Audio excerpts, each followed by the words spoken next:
ஒரு விலை மாதவியின் வீட்டுக்கு ஒருத்தன் போகிறோம். போகும்போது அங்கே அந்த அம்மா கேட்குது, நீ பார்த்து நீங்கள் சைவமா வைணவமா அப்படின்ட்டு. அவனுக்கு ஒன்றும் புரியல. அவன் பணம் எவ்வளோ 5 கொடு 10 கொடுன்னு கேட்டான்னா வைக்கும். என்னடா இங்கே வந்துருக்குறோம், நாம ஒரு விலை மாத வீட்டுக்கு நம்மளை வந்து சைவமா வைணவமான்னு கேட்குறாங்க அப்படின்னு கேட்டான். அந்த அம்மா சொல்லிட்டான், என்னம்மா ஒன்றும் புரியலையா? இது ஒன்றும் இல்லை, சைவம்னா இப்படி, வைணவம்னா புரியல. ஒன்றும் புரியல. சைவம்னா இப்படி, வைணவம்னா இப்படி, ஒன்றும் புரியல. என்ன பண்ணுற தானே அதில் என்ன புரியும்? இல்லை, சைவம்னா படுத்துக்கிருக்கு,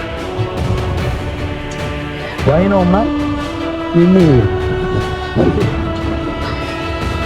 ஏன் உனக்கு இந்த வேலை? நீ வாங்குற இந்த 10-5 பிச்சைக்கு இது தேவைதானா? ஒரு விளம்பரம்.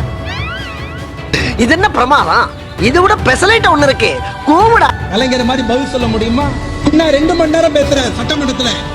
1957 கலைஞர் அண்ணா 2 மணி நேரம் பேசுறார். தனிநாடு வேண்டும், தனி தமிழ்நாடு வேண்டும், திராவிட வேண்டும். 2 மணி நேரம் பேசிட்டு அண்ணா உட்கார்றாரு. இந்த அம்மா எடுத்து கேட்டதா, மிஸ்டர் அண்ணாதுரை, திராவிட நாடு எங்க இருக்கு அப்படின்ட்டு. உடனே அண்ணா 2 மணி நேரம் பேசியிருக்கிறோம். இந்த பொம்பளை எல்லாத்தையும் கேட்டுட்டு என்னடா இப்ப போய் திராவிட நாடு எங்க இருக்குன்னு கேக்குதுன்னு அண்ணா உட்காந்துட்டாரா. கலைஞர் உடனே எழுந்து சொன்னாரா, மாண்புமிகு பேரவைத் தலைவர்களே, எங்கள் தலைவர் 2 மணி நேரம் பேசினார், திராவிட நாடு பத்தி பேசினார், வரலாறு சொன்னார். இதை அனைத்தும் கேட்டுவிட்டு உறுப்பினர் கேட்கிறார், திராவிட நாடு எங்க இருக்குது என்று. நாடாவை அவுத்து பாவாடை தூக்கி பார்த்தால் திராவிட நாடு தெரியும்.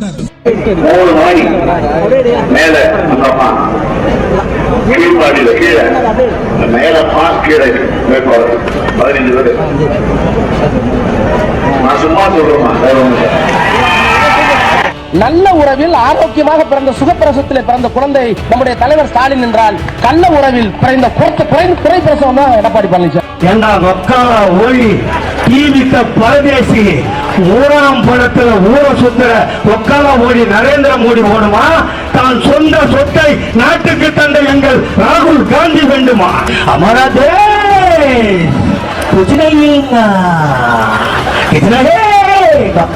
ஓடி வாயில அட்டத்து வைக்க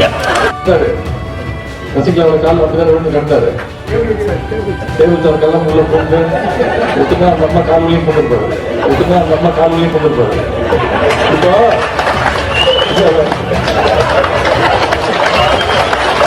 ஒரு கோடம்பாக்கம் ஐட்டம், ஒரு கோடம்பாக்கம் ஐட்டத்தை கூட்டு வந்து, அவ பேர் நம்ம விந்தியாவும், ஏதோ யாரோ கமெண்ட்ல சொல்றாங்க, அவ பேர் வந்து விந்தியாவும். அவ சங்கமம் படத்துல நடிச்சான். அது ஒரு நம்பர் 1 ஐட்டம், ஆந்திரா பீஸ். பெங்களூர்ல போய் அங்க ஐட்டமா இருந்து இங்க ஹைதராபாத் ராஜமுந்திரி அங்கெல்லாம் லாட்ஜில் தொழில் பண்ணி ஒசூர்ல ஒரு ஷூட்டிங் போகும்போது அங்க ஒரு தயாரிப்பாளர் கொடுத்த கடனை கேட்க போகும்போது என்னை வந்து அவன் கற்பழிச்சிட்டான ஒரு கம்ப்ளைண்ட் போலீஸ்ல கொடுத்து, உடனே போலீஸ் இந்த விந்தியாவை கொண்டு போய் ஓசூர் கவர்மெண்ட் ஹாஸ்பிட்டல்ல போயிட்டு கற்பழிச்சிட்டானான்றதுக்கு ஒரு டெஸ்ட் பண்ணுவாங்க. அந்த டெஸ்ட் பண்ண உடனே டெஸ்ட் பண்ண டாக்டர்லாம் அதிர்ச்சி ஆயிட்டான், அதிர்ந்து போயிட்டான். அந்த கற்பழிப்புன்றது இங்க பண்ணவே தேவையில்லை, இதுக்கு கற்பே கிடையாதுங்க, இதுக்கு அதுக்கு சம்பந்தம் இல்லை, இது நம்பர் 1 பிளாட்ஃபார்ம் ஐட்டம், முதல்ல வெளியே கொண்டு போங்க. தமிழ்நாட்டில் இருக்கிற வாக்காளர் பட்டியல்ல பாதி பேர்கிட்ட போனவ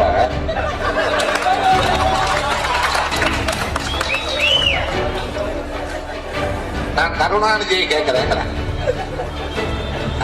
கொஞ்சம் உனக்காக தாண்டி வந்திருக்கேன். கொஞ்சம் ஒரு கும்பலை கூட்டி உட்கார வச்சுட்டு நான் கருணாநிதியை கேட்கிறேன். கருணாநிதியை பொம்மால அடியே கொஞ்சம் நெஞ்சாரி பண்ணி கேட்டா கேடு.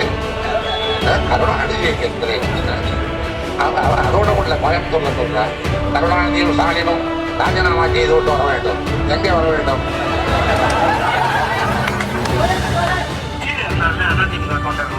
அவன் என்ன சொன்னா, சின்னம்மாவை அம்மாவாக்குவோம், சின்னம்மாவை அம்மாவாக்குவாங்க.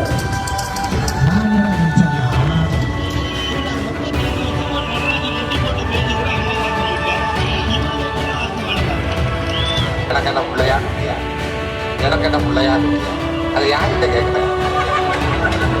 உனக்கு பிள்ளை இல்லைன்றது எங்க தப்பா? அதை கூட கேட்க வேண்டிய நேரத்தில் ஒரு குறிப்பிட்ட காலத்தில் கேட்டதா கூட முயற்சி பண்ணி இருக்கலாம். அதை விட்டுட்டு இப்ப கேட்குறீங்க. இனிமேல் நீ முயற்சி பண்ணாலும் ஆக போறதில்ல, நான் பகிர்ந்த முயற்சி பண்ணாலும் நடக்க போறதில்லை. 2 ஐட்டம் என்ன பத்தியா அதிமுக சிஆர் சார் ஒருத்தருப்பா பழைய அண்ணா கலாய்ப்பூச்சி வாடகை விட்டு தலுமிச்சே போச்சு அந்த அண்ணா.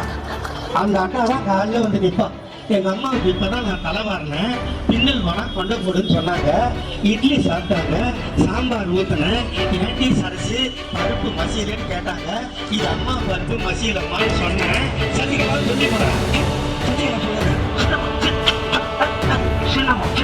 சொல்லலாம். இப்போ போய் சசிகலா வேலைக்காய் கண்டு நக்கடிங்க போட்டாப்பா.